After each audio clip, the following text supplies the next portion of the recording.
Why would some politicians fight so hard to get as many illegal immigrants into the United States as possible, even though those immigrants can't vote? Well, we're going to talk about it on today's Hot Zone. This is the Hot Zone. Engaging with the news in a whole new way, international war correspondent Chuck Holton brings insight into areas of crisis and lets you help those affected. Hey folks, Chuck Holton here. I'm going to go right to an interview that I did with an expert on the subject of migration from the Center for Immigration Studies. Check this out. Dr. Stephen Camarotta is the Director of Research for the Center for Immigration Studies, and he joins us now. Thank you for being with us, Dr. Camarotta. I really appreciate it. I have really enjoyed reading some of your articles over the years about the effects of migration, whether it's legal or illegal immigration, into the United States. The one thing I wanted to talk about with you today has to do with apportionment. That is, we have 441 seats in the House of Representatives, 435 represent the states, and then there's a few extras there for the District of Columbia and Guam and stuff like that. Those get apportioned out by the census at the, the decennial census, is that how you say that? And so how does that get affected by the number of migrants that are in the country? Right, so maybe it might surprise your listeners, but it's very clear from the research that, like in the last census, about 10 million illegal immigrants responded to the census. They either sent their census forms back or were counted by census employees when they went out and interviewed people. And so that 10 million then has an impact on the distribution of seats in the U.S. House of Representatives. As you said, there's 435 voting seats. The first 50 are distributed based on one per state. But then after that, it's a proportional system. So if your population is bigger, you get more seats. And since there are about 750,000 people per congressional seats, that's very roughly what it will be in 2020. If California has 2 or 3 million illegal immigrants, you can see how they can easily gain a seat or two from that. Now, it depends on the distribution across states as well. So it's both a function of their distribution and their numbers. So how many seats would be at risk then after the 2020 census of flipping one way or the other? Yeah, it looks pretty clear that in 2020, if the number of illegal immigrants who currently are in the country we think will be counted in 2020, then you would guess that it looks pretty clear, as I say, that 4 seats would change hands as a result of illegal immigrants. If you counted all non-citizens, there are about 22 million non-citizens in the United States. About 11 million are illegal immigrants. 11 million are various types of illegal immigrants. It may surprise you, but even foreign students and guest workers and such, and there's over 1 million of those as well, they get counted in the census, and congressional seats get drawn for them. So if you counted all non-citizens, including the green card holders and those long-term temporary visitors, you're looking at maybe 9 seats perhaps being redistributed. And if you did all immigration, legal, illegal, including the naturalized citizens, then you might get up to 14 or 13 seats being redistributed. Yeah, so it could make a very big difference in the outlook for the next presidential election or whatever. But now, yes or no? It could. I'm trying to recall, and right now I'm having kind of a senior moment where I can't remember whether the apportionment will have taken place by the 2020 election. It has to occur before November, and I cannot recall whether that will be the case because the census is conducted in April, but I believe that the final results are not in until the end of the year. Okay, well, anyway, it will affect politics going forward one way or the other, whether it's this election or the next one. But absolutely. So I just want to make one other point. So you were talking about apportionment, but there's another huge impact that you have to think about, and that is the seats in the Electoral College are drawn based on the number of seats you have in the House of Representatives as well, in addition to electoral votes within a state. So what this means is that, say, rural California or parts of California that have fewer illegal immigrants get less representation, and then that for the state legislature or for the congressional districts. Remember, there's 50-plus House seats for Congress in California, and they're drawn within the state, not just the apportion between the states, but within the state, the inclusion of illegal immigrants means that political power is redistributed. So illegal immigrants in New York State live mostly downstate. So that means a lot more political power in the state legislature, in the congressional delegation, as a result of illegal immigrants. And of course, everything from the sewer authority, maybe districts, to city council seats and county commissioners and freeholders, that's all drawn based on population from the census. And they're all redrawn as well based on the inclusion of illegal immigrants. So it isn't just apportionment. It's also the Electoral College, and it's every state and local election where there's districts. So would this tend to benefit the Democrats more than the Republicans? And if so, why? Yeah, in general, but this isn't always true, what this redistribution does is it takes seats away from places and areas comprised mostly of U.S. citizens, so that you can create districts in areas comprised mostly of non-citizens. And in those areas, the Democrats tend to win. So it depends on which states lose seats. But in general, it tends to take seats away from areas that are more Republican leaning, and most definitely create states that have very few citizens or modest numbers of citizens, that where the remaining citizens, or those citizens that are there, are mostly Democrats. So that's sort of what it does do. So it has partisan implications. Yes. Okay, well, now I've been reporting on the border for a long, long time, and one of the things we've heard over and over again, kind of explaining why Democrats fight so hard against closing the southern border and allowing unfettered migration into the United States, is that they're essentially trying to elect a new populace. That is, they would like for these people to come in. They know that they're probably going to trend more Democrat, and they're going to eventually try to give them citizenship so that they can vote in our elections, and then solidify a majority for the Democrats for forever, basically. However, this apportionment thing, these people don't have to become citizens. They're just counted in the census, and I think that's one of the reasons why they have fought so hard to keep from having the citizenship question on the census. Although, even if we counted it, that wouldn't necessarily mean that they would be excluded from the apportionment, right? Well, I'm not sure I understood your last question. Well, what I'm saying is, if we the Republicans have talked about putting a question on the next census about citizenship, are you a citizen or not, so that we can at least know how many are in the country.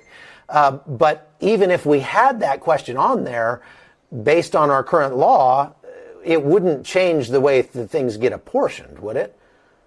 Like I'm saying, if we figured out, you would then have to have a second step in which you said, we're only going to apportion seats or draw districts based on the presence of citizens. So they could do that, I suppose, but then that would end up in the courts, and the courts would tell us the answer. I'm not a constitutional scholar, but simply putting the question on makes no difference to what we're talking about right now. On the political question, it is certainly true that in general, it's assumed that immigrants and their children are voting for the Democratic Party about 2-1 over the Republicans. So there are lots of immigrants who are Republicans, lots of their children are Republicans, but overall, the picture's pretty clear. It's about 2-1.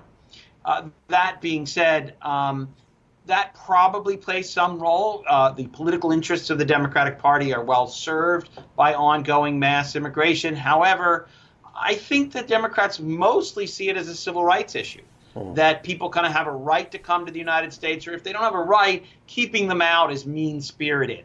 Look, they just want a better life. That's what everybody wants. Why would we do that? And the motive, and so from their point of view, they don't like the motives of people who defend American sovereignty or the border or want to enforce the laws. They see that as, at the very least, mean-spirited, and at the worst, racist. And so I think that's the primary motive. The fact that it also pays big political dividends, well, that's just a bonus. It's one of those situations where your moral sense and your sort of business/professional interests perfectly align. And whenever that happens in life, it's very hard to see the perspective of other people, and that's sort of what's happened to the Democratic Party. Yeah, that's very fair. I talk to Democrats, and that's the issue that they bring up is that, hey, people should be able to live where they want. And I can't disagree with that. I think the difficulty is when people choose to come and live here mostly because, rather than, for example, Hondurans going to a safer part of Honduras or going to a safer part of Guatemala or going to live in Mexico in a safer place. But coming to the United States, or like I'm talking about on the podcast here in the last couple of days, Cameroonians coming all the way over to the United States, rather than there's lots of countries in between where they could live a good life and have a better life, but they're coming to the United States specifically because of the pull factors in the United States. And one of those pull factors is the incredible amount of benefits that they can get from free housing, free education, free medical care, different things like that. I heard you talking to Tucker Carlson about remittance taxes. I didn't feel like Tucker gave you a chance to really explain yourself. It felt like he wanted to do all the talking. So I want you to tell me a little bit about your opinion there. Why don't we already have a remittance tax? And would that be a good solution for trying to at least fund maybe the Southern Wall or something? Yeah, you could try to make people who are sending money home pay a tax. We tax every other financial transaction. There's no reason you couldn't tax this one. You could debate whether we should have taxes on things, but since we tax everything from a stick of gum to your house or car, there's no reason you can't tax a financial transaction overseas. So you could do that. Actually, there is a state that has a tax on money sent. Oklahoma, right? Right. So there's no reason you can't do it. Now, people could obviously bundle money and just mail it back or carry it back and so forth and try to avoid this. But yeah, there's no reason that you couldn't tax remittances. That could generate a fair amount of money. Even a small tax could certainly generate hundreds of millions of dollars, which you could then use for enforcement. It doesn't really get at the core problem. I mean, the big, profound questions are, when it comes to immigration, does a country have a right to decide who comes into their country? And when they decide that, do they have a right to select people they think are going to benefit the country or not? There's some of the big questions, right? Most people think, yeah, of course, as part of democracy, we get to pick who comes to our country, and then we have a right to enforce it, and we have a right to have a selection criteria like education level or skills or a job offer or something that we think will make sense.